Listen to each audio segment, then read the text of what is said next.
அவன் திரள் தோல்வே நின்றது கண்டனையாயினும் நீக்கிலையே காயோ கெடுவதன் பரிசிது கேட்கவும் இல்லேனே கேட்கவ மனமே கெடுவாய் உடைய நடினாயேனே நித்தலாமிகால்வத புரியவன் விரைமல திருபாதம்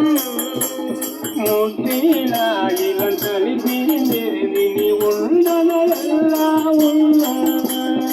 அற்றவாறும் அறிவும் பெருமையும் அளவருக்கில்லேனே அளவு அறுப்பதற்கு அறியவன் அவருக்கு அறியவர் தெரியானோ களவு அறுத்திருந்து ஆண்டவை கருத்தில் கசிந்துணர்ந்திருந்தேயும் உலகு அறுத்தும் நீ தூரம் பெருங்கதன் செய்ததும்